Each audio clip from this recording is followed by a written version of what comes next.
할렐루야.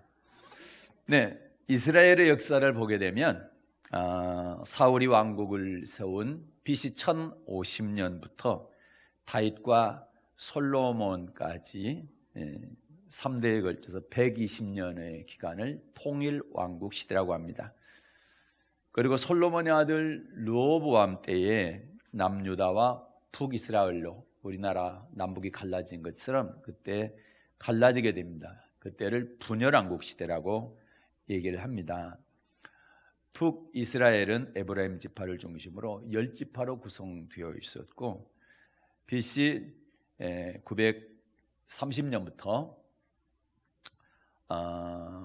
여로보암 때죠. 그때부터 호세아까지 19명의 왕이 208년간 통치하다가 BC 722년에 아수르에게 멸망을 당하게 됩니다. 그리고 유다 지파는 남유다는 유다 지파와 그리고 베냐민 지파로 구성이 되었는데 BC 930년 르호보암 때부터 시드기야까지 20명의 왕이 통치를 했습니다. 통치 기간은 344년이고 BC 586년에 바벨론에 의해서 멸망을 당하게 됩니다. 이 바벨론이 남유다를 멸망시키게 될 때에 3번에 걸쳐서 침공을 했고 또 3번에 걸쳐서 이스라엘 백성들을 포로로 잡아갔습니다.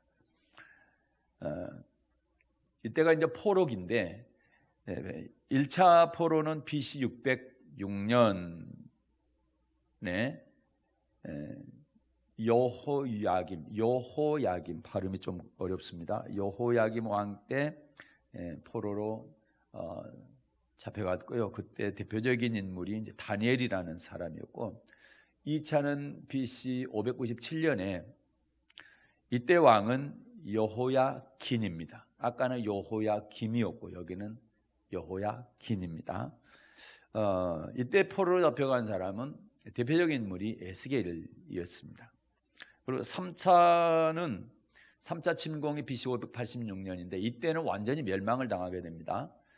예루살렘 성전이 다 불타고 그리고 왕궁이 다 불타게 되고 그때 당시에 왕이었던 시드기야 왕은 두 눈이 뽑힙니다. 그리고 쇠살슬에 꽁꽁 묶여가지고 바벨론으로 끌려가게 되고 그 아들들이 죽임을 당하고 그리고 많은 사람들이 죽습니다. 그리고 왕족들과 귀족들과 그때 당시에 모든 주대 세력이 다 바벨론으로 포로로 끌려가게 되는 것입니다. 그리고 이제 세월이 흘렀습니다. 70년이 지났습니다.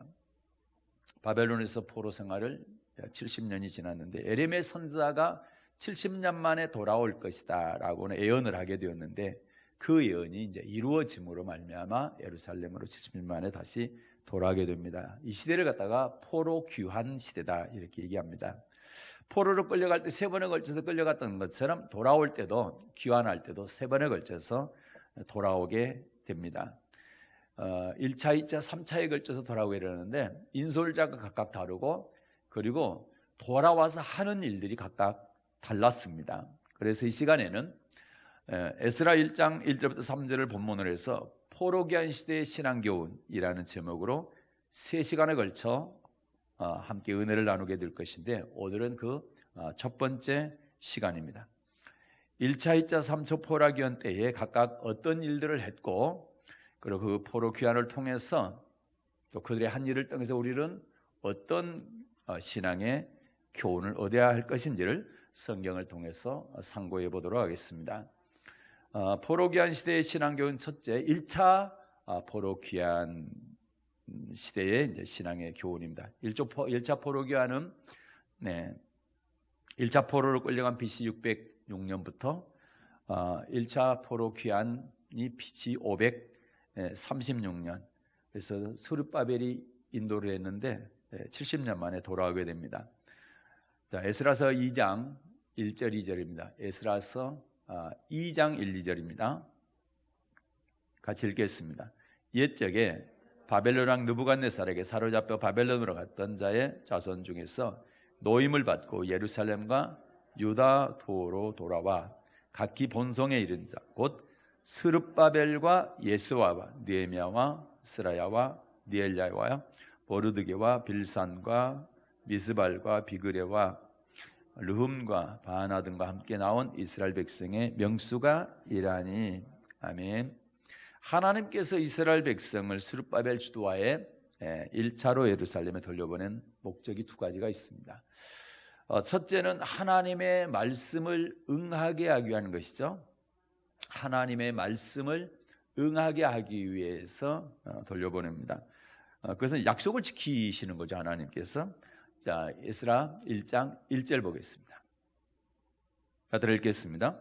바사왕 고레스 원년에 여호와께서 에레미야의 입으로 하신 말씀을 응하게 하시려고 바사왕 고레스의 마음을 감동시키심에 제가 온 나라에 공포도 하고 조소도 내려가로되. 아멘. 여호와께서 에레미야의 입으로 하신 말씀을 응하게 하시려고 고레스 왕을 감동시켜서 돌려보내게 됐다, 이란 말씀이죠.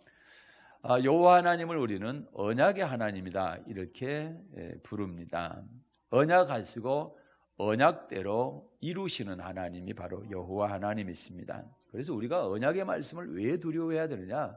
언약하신 말씀 그대로 이루어지기 때문에 언약의 말씀을 받을 때는 우리가 두려움으로 받아야 되는 것입니다. 그래서 하나님께서 에레미야 입으로 통해서 무엇을 예언하게 하셨는데 그 언약을 이루시기 위해서, 응하게 하기 위해서 이스라엘 백성을 돌려보냈나? 바로 예레미야 29장 10절 말씀입니다. 예레미야 29장 10절 말씀. 자, 이 말씀을 예레미야 입에 하나님께서 넣어주셨습니다. 그리고 이거를 선포를 했고, 이 말씀을 응하게 하기 위해서 고레스 왕을 감동시켜서 이스라엘 백성들을 예루살렘으로 돌려보냈다. 예레미야 29장 10절 읽습니다. 나 여호와가 이같이 말하노라. 바벨론에서 70년이 차면 내가 너희를 권고하고 나의 선한 말을 너희에게 실행하여 너희를 이곳으로 돌아오게 하리라. 아멘. 에레미야 선지자로 하여금 심판의 말씀도 선포했지만 이처럼 소망의 말씀도 주셨는데, 바로 그것은 너희들이 포로로 끌려간 다음에 70년이 차게 되면 너희를 이곳으로 돌아오게 해주겠다, 이 약속을 하셨고, 70년이 딱 차니까 고레스 왕을 통해서 하나님께서 공포도 하게 하시고 조소도 내리게 해서 이스라엘 백성들을 예루살렘으로 돌려보내게 되는 것입니다. 1차 포로 잡혀갈 때가 BC 606년, 1차 이때 기환이 BC 536년, 정확하게 70년 만에 돌아오게 된 것입니다. 하나님의 말씀은 말씀 그대로 이루어집니다. 그래서 주님께서 산상수훈 말씀하시게 될 때에 천지가 없어지기 전에 율법에 1.1획도 없어지지 않고 어떻게 된대요? 다 이루리라, 이렇게 말씀하셨습니다. 그러므로 저와 여러분, 하나님의 말씀에 있어서 어떤 말씀이든지 절대 경홀히 여기거나 소홀히 여기거나 농담으로 여겨서는 안 되는 것입니다. 특별히 공변된 보응, 심판에 관한, 다시 말해 천국과 지옥에 관한 말씀에 대해서는 더욱 그렇습니다. 1차 포로 교환의 첫 번째 목적은 말씀을 응하게 하기 위함이었다. 두 번째 목적은 뭡니까? 이거 아주 중요한데, 성전을 재건축하게 하기 위해서 돌려보내는 겁니다. 에스라 1장, 이번에는 1절부터 2절까지 읽겠습니다. 같이 읽습니다. 바사왕 고레스 원년에 여호와께서 에레미야 입으로 하신 말씀을 응하게 하시려고 바사왕 고레스의 마음을 감동시키시며 저가 온 나라에 공포도 하고 조소도 내려가로되 바사왕 고레스는 말하노니 하늘이신 여호와께서 세상 만국으로 내게 주셨고 나를 명하사 유다 예루살렘에 전을 건축하라 하셨나니. 아멘. 나를 명하사 유다 예루살렘에 전을 건축하라 하셨나니. 하나님께서 고레스 왕의 마음을 감동시키셔서 그에게 명령을 하신 겁니다. 예루살렘에 성전을 건축하라, 이렇게 명령하셨다라는 것이죠. 70년 만에 출발별로 하는 게 참 엄청난 사건인데 이 일이 일어난 것은 하나님께서 그렇게 하게 하신 거죠. 예. 이스라엘 백성들이 무슨 힘이 있어서가 아니고요, 뭐 능력이 있어서가 아니라 하나님께서 왕의 마음을 감동시켜 가지고 그에게 명령하셔서 예루살렘으로 돌려보내고 그곳에 올라가서 성전을 건축하게 하라, 이렇게 말씀하신 것입니다. 여기서 보니까 하늘의 신이신 여호와께서 세상 만국을 고레스에게 주셨다고 말씀하시죠. 그리고 하나님이 그 고레스에게 명령하시기를 유다 예루살렘의 성전을 건축하게 해라, 이렇게 명령하신 것입니다. 그러면 누구한테 예루살렘 올라가서 성전을 건축하라고 하셨어요? 3절 보겠습니다. 받들어 읽겠습니다. 이스라엘의 하나님은 참 신이시라. 너희 중에 무릇 그 백성된 자는 다 유다 예루살렘으로 올라가서 거기 있는 여호와의 전을 건축하라. 너희 하나님이 함께 하시기를 원하노라. 아멘. 누구한테 예루살렘에 가서 성전을 건축하라 합니까? 그 백성된 자는 다 올라가서 성전을 건축하라. 그 백성이 누구 백성입니까? 하나님의 백성인 것이죠. 하나님의 백성된 사람은 다 예루살렘에 올라가서 성전을 건축하라는 명령을 하게 됩니다. 그런데 이스라엘 백성들이 출애굽할 때도, 애굽에서 나올 때도 하나님께서 똑같은 말씀을 하셨어요. 그때도 하나님께서 이스라엘 백성과 언약한 후에 제일 먼저 한 말씀이 예물을 가져오게 해라, 이렇게 명령을 하셔서 예물 가져오고, 그거 가지고 뭐 하시려고 예물 가져오라 했나? 바로 성소를 건축하기 위해서, 성소를 짓게 하기 위해서. 그런데 그 성소가 바로 하나님이 거하실 성소고, 그리고 그거를 누구를 시켜서 지으라 합니까? 이스라엘 백성들을 시켜서 지으라 한 거죠. 출애굽기 25장입니다. 1, 2절을 먼저 읽고 8절 읽겠습니다. 출애굽기 25장 1, 2절 받들어 읽겠습니다. 여호와께서 모세에게 일러 가라사대 이스라엘 자손에게 명하여 내게 예물을 가져오라 하고 무릇 즐거운 마음으로 내는 자에게서 내게 드리는 것을 너희는 받을지어다. 아멘. 하나님께서 출애굽 후에 언약을 하시고 언약한 후에 제일 먼저 명령한 말씀이 바로 예물을 가져오게 해라. 그리고 예물을 가져오는데 즐거운 마음으로 내는 사람 거 그거를 받으라. 그럼 뭐 하려고 지금 이 예물을 가져오라고 그랬어요? 어디 쓰시려고? 8절 보겠습니다. 받들어 읽습니다. 내가 그들 중에 거할 성소를 그들을 시켜 나를 위하여 짓되. 아멘. 이 성소를 지으라 했는데 무슨 성소입니까? 하나님이 거하실 성소입니다. 하나님께서 거하실 성소. 누구를 시켜 지으래요? 그들을 시켜서 지어라. 그들이 누굽니까? 이스라엘 백성들입니다. 출애굽한 이스라엘 백성. 지금 우리로 말하면 주는 그리스도시고 살아계신 하나님의 아들이십니다 라고 고백하고 세례받은 성도들에게 성소를 지으라, 이렇게 말씀하시는 것입니다. 그리고 출발변을 할 때도 마찬가지죠. 그의 백성된 자는 다 유다 예루살렘에 올라가서 성전을 건축하라, 똑같은 말씀이신 것입니다. 그러면 출애굽 때나 출바벨론 때나 이스라엘 백성들이 두 번 다 노예 생활을 했죠. 종살이를 했죠. 그렇기 때문에 그들에게는 풍부한 물질이 없었죠. 예물이 없었습니다. 성전을 지을 만한 예물이 없었어요. 출발할 때는 어떻습니까? 하나님께서 애굽 사람들에게 은혜를 입혀가지고 이스라엘 백성들이 요구하는 대로 다 은금폐물을 주게 하셨죠. 하나님께서 주게 하신 겁니다. 그래서 엄밀히 따져보면 그게 다 하나님의 예물인 거죠. 하나님께 주기 위해서 가져온 거, 그거를 가져오라 해서 즐거운 마음으로 내는 자들 것을 받아가지고 성소를 지으라, 그렇게 한 거고요. 출바벨론 할 때는 어떻게 했을까요? 그들 또한 포로 생활했잖아요. 그러니까 예물이 성전을 지을 만한 그런 물질이 없었을 거 아닙니까? 어떻게 했을까요? 자, 4절부터 6절 보겠습니다. 에스라 1장 4절부터 6절 보겠습니다. 받들어 읽겠습니다. 무릇 그 남아있는 백성이 어느 곳에 우거하였든지 그곳에 사람들이 마땅히 은과 금과 기타 물건과 짐승으로 도와주고 그 외에도 예루살렘 하나님의 전을 위하여 예물을 즐거이 드릴지니라 하였더라. 이에 유다와 베냐민 족장들과 제사장들과 레위 사람들과 무릇 그 마음이 하나님께 감동을 받고 올라가서 예루살렘 여호와의 전을 건축하고자 하는 자가 다 일어나니 그 사면 사람들이 은그릇과 황금과 기타 물건과 짐승과 보물로 돕고 그 외에도 예물을 즐거이 드렸더라. 아멘. 네, 고레스가 조서를 내리게 될 때에 그곳 사람들에게 너희가 마땅히 은과 금과 기타 물건 짐승들을 도와주라. 네. 기쁜 마음으로 도와주라. 이렇게 했더니 그 사면 사람들이 어땠어요? 은그릇, 금그릇, 황금, 기타 물건, 짐승, 보물로 돕고 그리고 그 외에도 예물을 즐거이 드렸더라. 이렇게 말씀하고 있습니다. 하나님께서 철저하게 고레스의 마음을 감동시켜서 성전을 지을 수 있는 물질까지 다 주게 한 겁니다. 이렇게 해서 성전을 건축하라고 하나님께서 이스라엘 백성들을 예루살렘으로 돌려보내게 된 것입니다. 그러면 왜 다른 것도 많을 텐데 왜 출애굽 때나 출바벨 때나 제일 먼저 성소를 지었을까? 성전을 건축하라 했을까? 왜? 첫 번째가 성전을 건축했을까?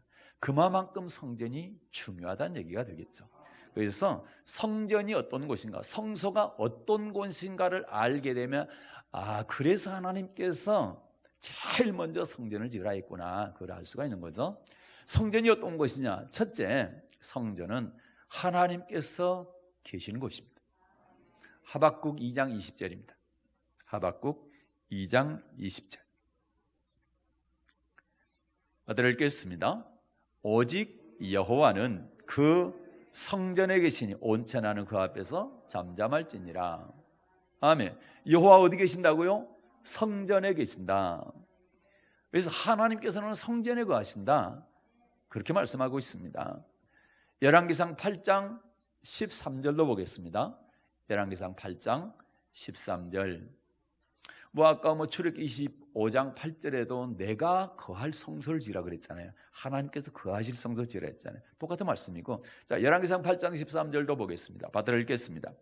내가 참으로 주를 위하여 계실 전을 건축하였사오니 주께서 영원히 거하실 초소로소이다 하고, 아멘.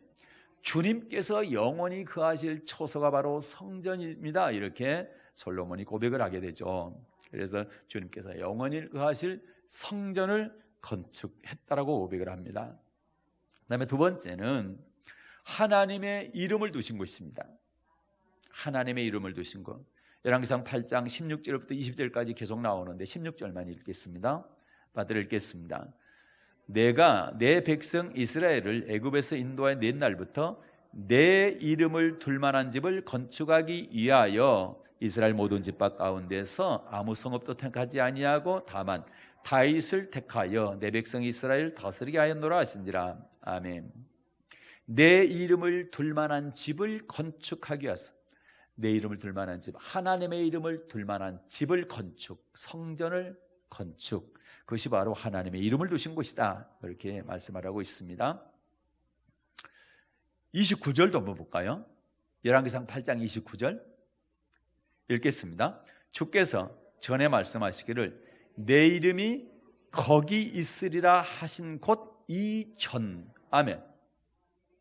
내 이름이 거기 있으리라 하신 곳 이 성전. 그래서 성전은 하나님의 이름을 두신 곳입니다. 그 다음에 세 번째 성전은 어떤 곳이냐? 예배를 드리는 곳입니다. 예배 드리는 곳. 구약에서는 예배를 제사라고 그랬어요. 제사 드리는 곳. 역대하 7장 12절에 보게 되면, 역대하 7장 12절입니다. 제사하는 전을 삼았다. 제사 드리는 장소가 바로 성전이다, 이렇게 말씀합니다. 지금 우리로 말하면 예배를 드리는 곳이 바로 성전이다, 이렇게 말씀하는 겁니다. 역대하 7장 12절입니다. 받들어 읽겠습니다. 밤에 여호와께서 솔로몬에게 나타나사 이르시되 내가 이미 내 기도를 듣고 이곳을 택하여 내게 제사하는 전을 삼았으니. 아멘. 솔로몬이 성전을 건축하게 됐죠. 그리고 하나님께 봉헌에 올렸더니 하나님께서 말씀하시기를 내가 네 기도를 듣고 이곳을 택하여 네가 지은 이 성전을 택해서 내게 제사하는 전을 삼았다. 예. 하나님께 예배드리는 곳이 바로 성전이라는 것입니다. 그 다음에 성전은 어떤 곳인가?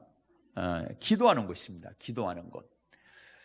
이사야 56장 7절을 보겠습니다. 이사야 56장 7절 보게 되면 이사야 선지자를 통해서 하나님께서 이렇게 말씀하시는 거예요. 이사야 56장 7절 읽겠습니다. 내가 그를 나의 성산으로 인도하여 기도하는 내 집에서 그들을 기쁘게 할 것이며 그들의 번제와 희생은 나의 단에서 기꺼이 받게 되리니 이는 내 집은 만민의 기도하는 집이라 일컬음이 될 것임이니라. 아멘. 내 집은 만민의 기도하는 집이다. 이 만민 안에는 예수 안 믿는 사람들까지 포함됩니다. 솔로몬이 기도하게 될 때에 이방인들이라 할지라도 이 성전을 향해서 기도하게 되면 그 기도도 들어주십시오 이렇게 기도했죠.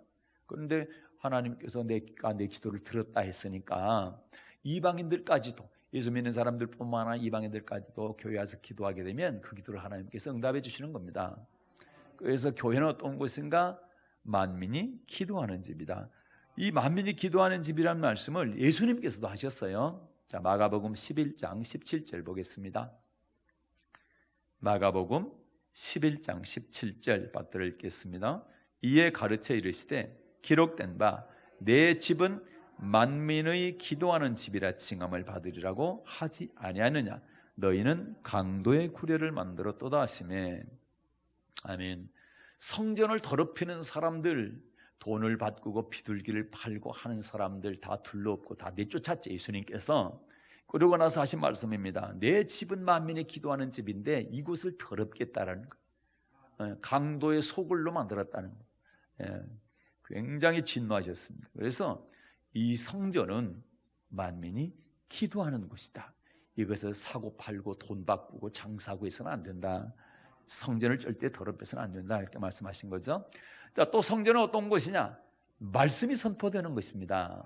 하나님의 말씀은 어디서 받느냐? 성전 교회를 통해서 받는 것입니다. 이사야 2장 2절과 3절 말씀을 보겠습니다. 이사야입니다. 2장 2절 3절 받들어 읽겠습니다. 말이래 여호와의 천의 산이 모든 산 꼭대기에 굳게 설 것이요 모든 작은 산 위에 뛰어나리니 만방이 그리로 모여들 것이라. 많은 백성이 가며 이르기를 오라 우리가 여호와의 산에 오르며 야곱의 하나님의 천에 이르자. 그가 그 도로 우리에게 가르치실 것이라. 우리가 그 길로 행하리라 하리니 이는 율법이 시온에서부터 나올 것이요 여호와의 말씀이 예루살렘에서부터 나올 것임이라. 아멘. 여호와의 천, 그 다음에 또 뭐가 나옵니까? 야곱의 하나님의 전, 또 뭐가 나옵니까? 네, 율법이 시온에서부터 나올 것이다. 시온은 시온산에 있는 예루살렘 성전을 말합니다. 그 다음에 여호와의 말씀이 예루살렘으로부터 나올 것이다. 예루살렘 성전을 말합니다. 네, 그래서 여호와의 말씀이, 율법이 어디서부터 선포되었냐? 성전으로부터 선포가 되어진다 이렇게 말씀하고 있습니다. 디모데전서에 보게 되면 이 집은, 하나님의 집은 살아계신 하나님의 교회요 진리의 기둥과 터다. 진리의 기둥과 터라는 얘기는 말씀이 선포되는 것입니다. 말씀이 세워지고 말씀이 선포되는 것이 바로 교회라는 말씀인 것입니다. 그 다음에 교회는 어떤 곳인가? 생수를 공급받는 곳입니다. 에스겔 47장 보겠습니다. 1절과 2절 보겠습니다.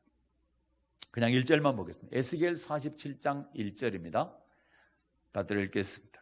그가 나를 데리고 전문에 이르시니 전의 전면이 동을 향하였는데 그 문지방 밑에서 물이 나와서 동을 흐르다가 전우편 제단 남편으로 흘러내리더라. 아멘. 여기서 전문이라는 얘기, 성전을 말합니다.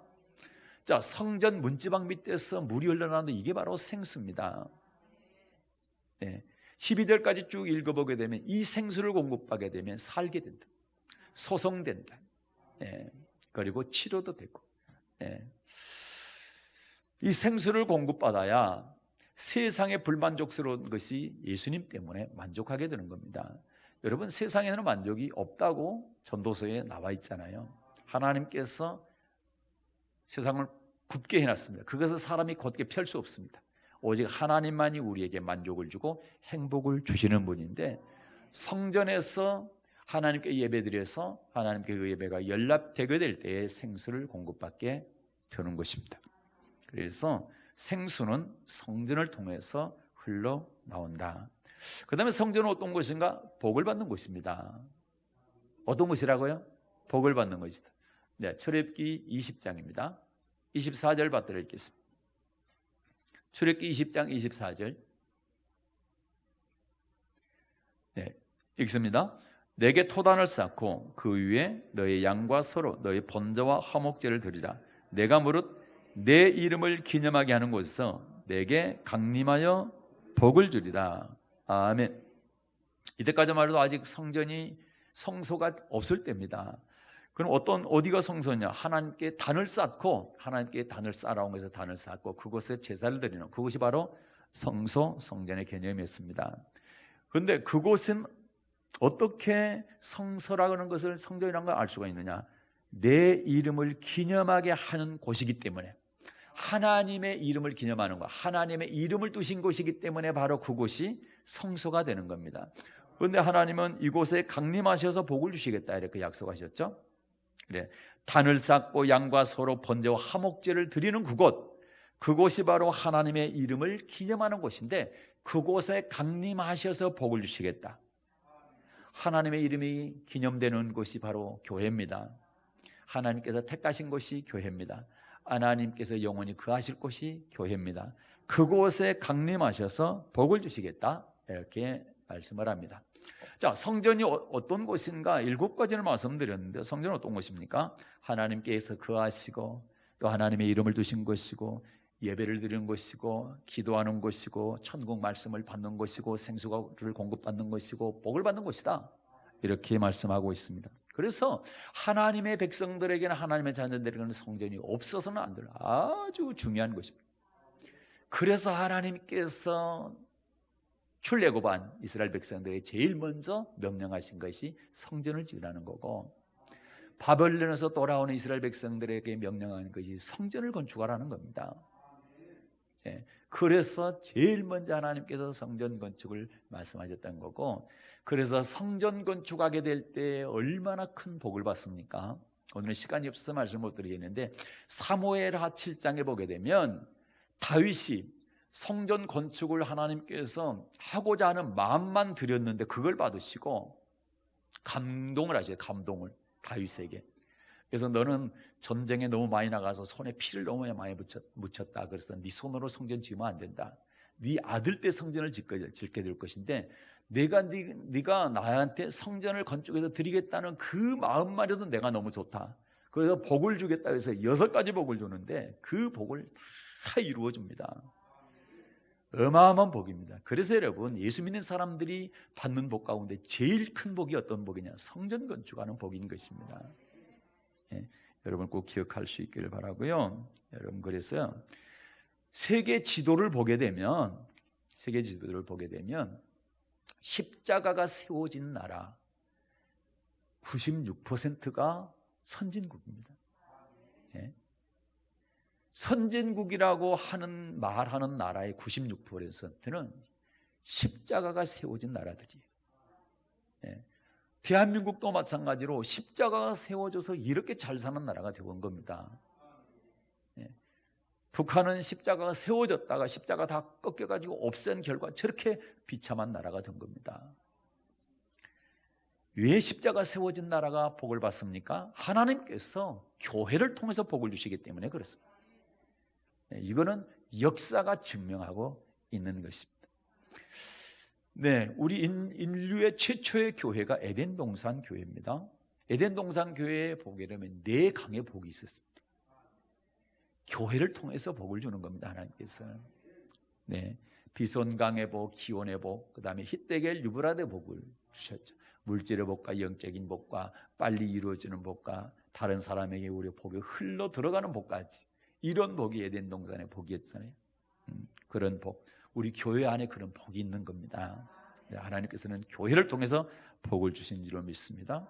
그래서 이런 걸 알았기 때문에, 또 하나님께 가르쳐 주셨기 때문에 이스라엘 백성들은 항상 성소를 중심으로 성막을 중심으로 세 지파씩 사방 12지파가 모여서 살게 된 것입니다. 그렇게 살게 될 때에 하나님께서 불기둥으로 구름기둥으로 잘 보호해주시고 지켜주시고 잘 인도해 주셨잖아요. 그랬죠? 마찬가지로 예수님께서도 마태복음 24장에 보게 되면 마지막 말세에 환난을 이길 수 있는 신앙 세 가지가 있다. 그 첫 번째 신앙이 뭡니까? 산으로 도망하는. 이 산이 바로 교회를 의미합니다. 그래서 교회 중심, 성전 중심으로 신앙생활하기가 첫 번째고, 두 번째가 기도 중심, 세 번째가 말씀 중심으로 신앙생활을 해야 말세에 환난을 이길 수 있다. 이렇게 말씀하고 있습니다. 여러분, 이스라엘 백성들이 성전이 불타고 그리고 바벨론에 끌려가서 70년 동안 살면서 얼마나 기가 막히고 억울한 일을 당했겠어요. 고단하고 슬펐겠습니까? 얼마나 불타버린 예루살렘 성전이 보고 싶고 사모가 되었겠습니까? 그래서 그들은 바벨론 강변에 앉아가지고 슬피 웁니다. 한탄하며 우는 장면이 나오는데 시편 137편을 보겠습니다. 바벨론에 이어서 불타버린 예루살렘을 기억하면서 이들이 울고 있습니다. 시편 137편 1절부터 3절 받들어 읽겠습니다. 우리가 바벨론의 여러 강변 거기에 앉아서 시온을 기억하며 울었도다. 그 중에 버드나며 우리가 우리의 수금을 걸어나니 이는 우리를 사로잡은 자가 거기서 우리에게 노래를 청하며 우리를 황폐케 한 자가 기쁨을 청하고 자기들을 위하여 시온 노래 중 하나를 노래하라 합니다. 아멘.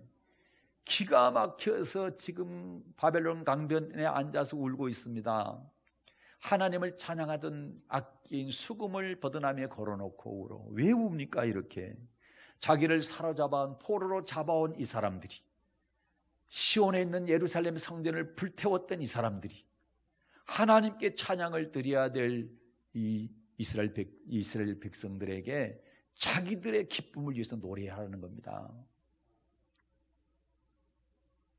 얼마나 기가 막힙니까? 성전을 불태웠고 자기들을 포로로 끌려왔던 이 사람들이 하나님께 찬양을 못하게 하고 자기들의 기쁨을 위해서 노래 불러달라는 겁니다. 악기 연주해달라는 겁니다. 그러니 얼마나 기가 막혀요. 그래서 이 백성들이 4절부터 6절 보겠습니다. 이렇게 됐으면 차라리 좋겠다. 4절부터 6절 받들어 읽겠습니다. 우리가 이방에 있어서 어찌 여호와의 노래를 부를꼬. 예루살렘아 내가 너를 잊을진대 내 오른손이 내 그 재질을 잊을지로다. 내가 예루살렘에 기억지 아니하거나 내가 너를 나의 제일 즐거워하는 것보다 지나치게 아니할진대 내 혀가 내 입 천장에 붙을지로다. 아멘. 무슨 말씀입니까 지금? 이방에 있어 지금 저 바벨론은 포로로 잡혀와서 말이죠. 어찌 여기에서 하나님의 노래를 부르겠느냐? 부를 수가 없다라는, 부를 수가 없어. 그러면서 뭐라고? 예루살렘엔 내가 너를 잊을진대 내 오른손은 그 재질을 잊을지로다. 차라리 내가 예루살렘 성전을 잊어버렸으면 좋겠다. 그리고 내 오른손이 악기 연주하는 거 이것도 차라리 못했으면 좋겠다. 차라리 이걸로 하나님을 찬양하고 하나님을 노래해야 되는데 오히려 이걸로 이방 사람들, 우리를 포로로 잡아온 사람들, 그리고 예루살렘 성전을 불태운 사람들을 위해서 이걸 내가 연주를 하고 노래를 해야 된다니 차라리 이 손이 연주를 못했으면 좋겠다. 그 다음에 말씀 보십시오. 6절에 보게 되면 내가 예루살렘을 기억지 아니하거나 내가 너를 나의 제일 즐거워하는 것보다 지나치게 아니할지 내 혀가 내 입 천장에 붙을지라.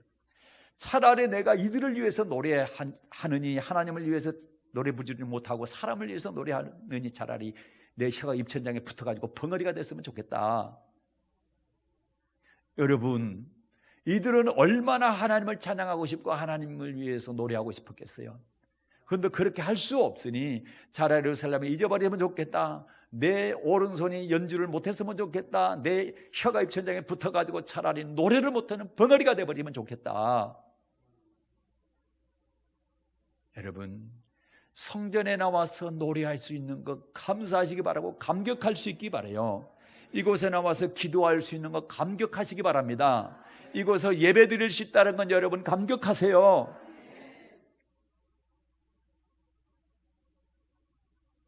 그렇게 강변에 앉아서 슬퍼하며 눈물을 흘리다가 통곡하다가 70년 만에 다시 예루살렘에 돌아가서 성전을 짓게 되니 얼마나 감격하고 기뻤겠습니까?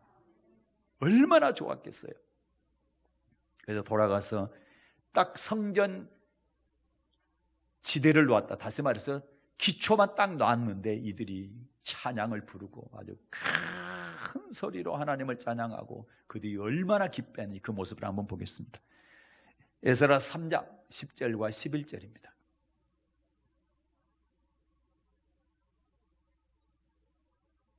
에스라 3장 10절 11절 받들어 읽겠습니다. 건축자가 여호와의 전지대를 놓을 때에 제사장들은 예복을 입고 나팔을 들고 아삽 자손 레위 사람들은 재금을 들고 서서 이스라엘 왕 다윗의 궤에 들어 여호와를 찬송하되 서로 찬송가를 하답하며 여호와께 감사하여 가로되 주는 지선하심으로 그 인자하심이 이스라엘에게 영원하시도다 하니 모든 백성의 여호와의 전지대가 놓임을 보고 여호와를 찬송하며 큰 소리로 즐거이. 아멘. 성전에 딱 기초를 세웠는데 기초만 딱 했는데 모든 제사장들이 예복을 입습니다. 그리고 나팔을 듭니다. 재금을 들고 다윗의 궤에 들어 다윗이 얼마나 많은 찬양대를 세워가지고 모든 악기를 두면서 하나님을 얼마나 찬양을 아주 대단하게 드렸습니까? 그런 것처럼 하는 거예요. 뭐라고 합니까? 11절에 보니까 서로 찬송하여 하답하며 여호와께 감사해 가려 주는 지선하며 선이 끝이 없다 이 말. 지선, 하나님의 선은 끝이 없습니다. 인자하심이 이스라엘에게 영원하십니다. 이렇게 큰 소리로 찬양을 하게 됩니다.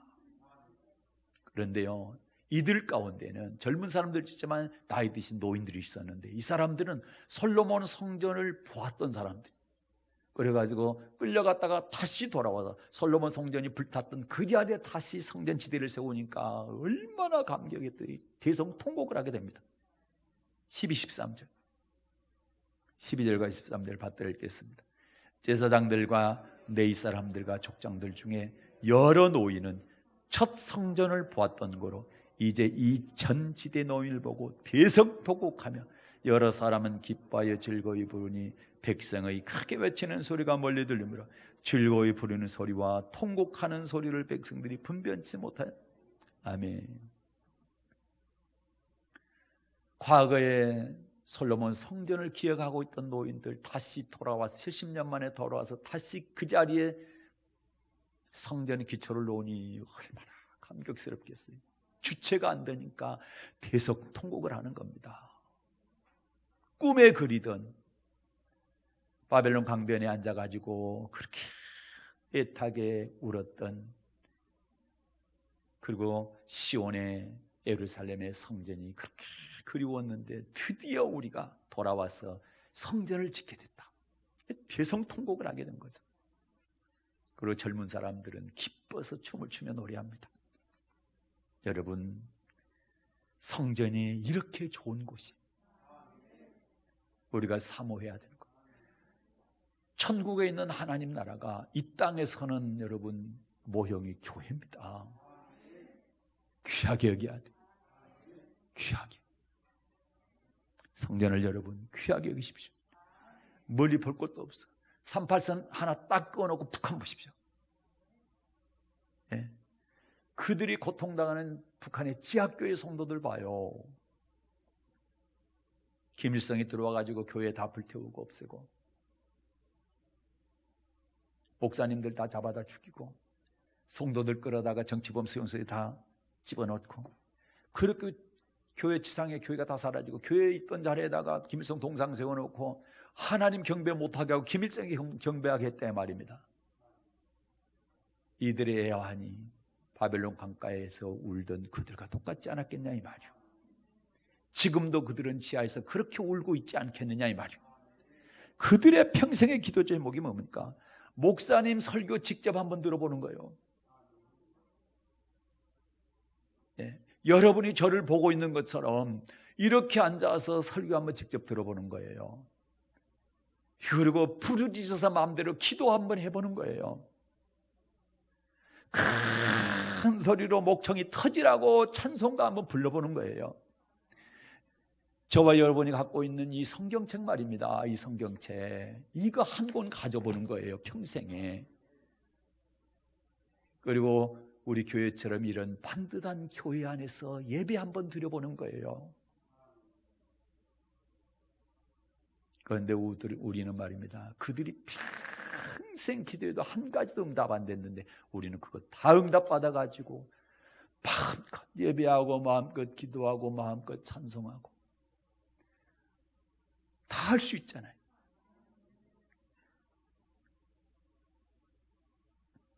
그런데 우리는 이런 귀한 교회를 정말로 귀하게 여기고 있는지, 정말로 사모하고 올 때마다 감격이 되어지고 정말 감사하고 있는지 여러분 돌아볼 필요가 있다. 우리가 너무 좋은 환경에서 신앙생활 하니까 너무 호강하고 있지 않나? 한번 돌아보자고. 북한의 성도들을 생각하고 바벨론에 70년 동안 끌려가가지고 그곳에서 하나님 찬양하지 못하고 자기를 끌어갔던 그 사람들, 노래하고 연주해야만 했던 그 애달픈 바벨론 포로 생활의 이스라엘 백성들의 그들의 모습을 한번 생각해 보시고, 이 귀한 성전 여러분이 귀하게 여기지 않으면 누가 귀하게 여긴단 말입니까? 그래서 여러분, 교회에서 예배 드릴 수 있는 것 감사하십시오. 예배 드릴 수 있을 때 잘 드리십시오. 교회에서 기도할 수 있을 때 여러분 기도 많이 하십시오. 교회에 있을 때 교회 잘 지키시고, 신앙의 자유가 있을 때 신앙의 자유 잘 지킬 수 있기를 바랍니다. 사도행전에 나와 있는 초대교회 성도들의 신앙은 어떤 신앙이었습니까? 성전 중심의 신앙이었습니다. 사도행전 2장 46절 보겠습니다. 사도행전 2장 46절 받들어 읽겠습니다. 날마다 마음을 같이하여 성전에 모이기를 힘쓰고 집에서 떡을 떼며 기쁨과 순전한 마음으로 음식을 먹고. 아멘. 이 당시에 신앙생활 하는 것이 쉬운 일이 아니었어요. 이 시대에 예수 믿는다는 것은 엄청난 위험과 불이익을 감수해야 했습니다. 야고보 사도는 어떻습니까? 헤롯에 의해서 칼로 죽임을 당합니다. 최초의 순교자인 것이죠. 이것을 유대인들이 좋아하니까 헤롯이 또 뭐합니까? 베드로를 죽이기 위해서 감옥에다 묶어놨죠. 그러나 하나님께 은혜로 다시 나오긴 했습니다만은 결국 나중에 이제 베드로도 복음 전하다가 십자가에 거꾸로 매달려서 죽기는 합니다. 스데반 집사님 어떻습니까? 이 시대에 복음 전하다가 돌에 맞아 죽잖아요. 수많은 성도들이 고통당하고 결박당해서 감옥에 잡혀가던 그 시대였습니다. 죽을 수도 있고 잡혀갈 수도 있고, 그런데 날마다 성전에 나가기를 힘썼다. 성전에 나가는 것이 사람들에게 보이잖아요. 드러나잖아요. 그러면 목숨을 잃을 수도 있고 감옥에 잡혀갈 수도 있는 그런 위험한 상황인데도 불구하고 날마다 마음을 같이해서 성전에 모이기를 힘썼다라는 겁니다. 다시 말해서 여러분, 성전 중심의 신앙은 생명을 거는 신앙이라는 거예요. 어떤 불이익이 와도 내 신앙을 절대로 바꾸지 않겠다는, 변질시키지 않겠다는, 목숨을 바쳐서라도 나는 신앙, 성전 중심의, 말씀 중심의, 기도 중심의 신앙을 지키겠다는 것입니다. 그래서 신앙을 우리는 전쟁이라고 얘기합니다. 왜 전쟁입니까? 전쟁은 뭡니까? 죽느냐 사느냐의 문제. 근데 여러분, 이 땅에서 죽느냐 사느냐의 그 차원을 넘어서는 것이 신앙의 전쟁입니다. 왜 그렇습니까? 영원한 천국 가느냐 영원한 지옥에 가느냐가 판가름 날 수 있기 때문에 그런 것입니다. 우리가 잘 아는 일제시대 신사참배를 거부했던 주길철 목사님이 계십니다. 당시의 모든 교단이 신사참배는 우상숭배가 아니다, 이렇게 결의를 했습니다. 다른 목사님들이 그랬던 것처럼 주길철 목사님도 교단의 결정을 핑계 삼고 그냥 교단에서 그렇게 결정했으니까 신사참배 잠깐 하면 감옥에 갈 이유도 없고 감옥에서 돌아가실 이유도 없죠. 그런데 아무리 일본 순사들이 지켜보는 가운데서 강압적인 분위기 속에서 교단에서 결의를 해서 신사 참배를 결정했다 할지라도 주기철 목사님의 신앙 양심으로는 절대로 타협할 수 없다. 신사에 참배하는 것은 우상숭배다라고 확실하게 믿었기 때문에 그거를 거부하고 감옥에 가셨고, 그걸 한 번만 하면 풀려 나올 수 있고 안 돌아가실 수 있는데도 불구하고 죽음을 무릅쓰고 신사 참배를 거부함으로 말미암아 감옥에서 순교를 당하게 되는 것입니다. 하나님의 말씀을 지키기 위해서 신앙을 타협하지 않고 끝까지 순수한 신앙을 지켜내기 위해서 목숨을 내놓은 것입니다. 이게 신앙입니다. 우상숭배, 절대 타협하지 않는 우리의 신앙. 신앙은 누가 지켜주는 것이 아닙니다. 내 스스로 지켜야 되는데 하나님의 도우심을 받아야 지킬 수 있습니다. 그래서 우리는 늘 하나님께 간구하고 내 신앙을 지킬 수 있도록, 그러니까 기도하고 성령 받고 성령 충만해서 내 신앙을 잘 지켜내야 될 줄로 믿습니다. 그래서 이스라엘 백성들이 항상 성전 중심으로 살아갈 때 불기둥, 구름기둥으로 인도함과 보호하심을 받았던 것이고, 예수님께서 베드로의 신앙 고백 위에 내가 내 교회를 세울 것인데 그 교회는 음부의 권세가 이기지 못할 것이다. 사탄의 세력이 이기지 못하는 것이다. 그래서 하나님께서, 우리 주님께서 교회를 신앙 고백 위에다가 세워주신 거예요. 그래서 교회가 그렇게 대단하고 귀한 줄로 믿습니다. 그래서 신앙 생활은 성전 중심으로 해야 된다. 그래서 출애굽 때나 출바벨론 때나 제일 먼저 하나님께서 명령하신 것이 뭐냐? 성전 건축이라. 그리고 그 성전 중심으로 신앙생활 해라, 이렇게 명령하신 것입니다. 사랑하는 여러분, 이처럼 성전은 성도들의 신앙생활에 있어서 절대적으로 중요한 장소이기 때문에 소홀히 여기거나 경히 여기지 마시고 생명처럼 소중히 여기시고 성전 중심으로 살아감으로 말미암아 음부의 권세, 마귀의 권세를 이기고 성전을 통해서 주시는 하나님의 모든 복을 받아 누리는 여러분 되시기를 예수님의 이름으로 축복합니다. 오늘 오신 하나님 아버지 감사해요.